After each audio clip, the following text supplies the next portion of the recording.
Donc nous sommes sur ce qui devrait logiquement s'appeler le pont de la Résistance. Parce qu'en septembre 1944, donc le 4 septembre au matin, les deux ponts qui se trouvent derrière moi sont déjà détruits par les nazis. Celui-ci est toujours debout pour assurer leur évacuation, mais il est déjà préparé pour être détruit. Donc il y a des charges explosives qui sont placées en dessous.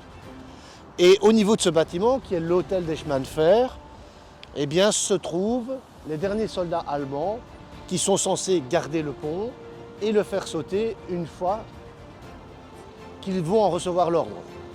Donc, ce que la résistance va faire, c'est essayer d'intervenir ici pour que le pont ne soit pas détruit et donc pour favoriser justement l'arrivée des Alliés et l'avancée des Alliés.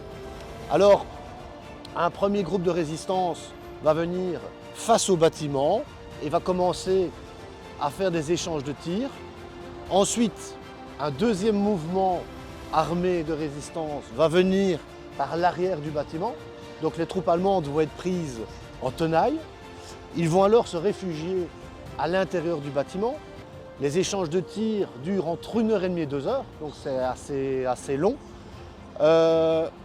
Et ensuite, eh bien, les résistants viennent placer un des fameux canons qu'ils ont récupérés à la caserne Trésigny.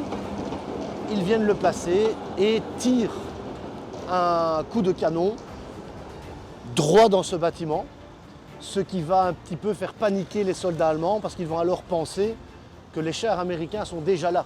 Ils ne savent pas que c'est un canon que les résistants ont récupéré. Donc ils vont penser que les chars américains sont déjà rentrés en ville et ils vont alors abandonner les lieux et ils vont s'enfuir dans cette direction. Et c'est là qu'un troisième mouvement de résistance va venir les cueillir et va quasiment tous les faire prisonniers. Et comment ce pont a été sauvé?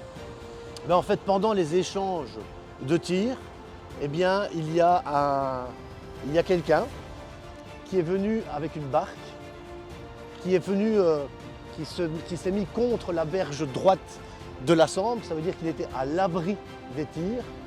Et donc, il était mis de telle façon à ce que les soldats allemands ne sachent pas le voir.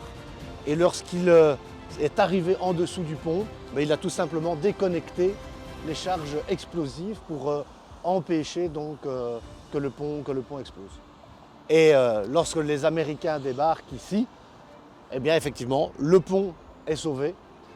Et donc logiquement, c'est ce pont qui aurait dû s'appeler pont de la Résistance et pas l'autre qui a été détruit.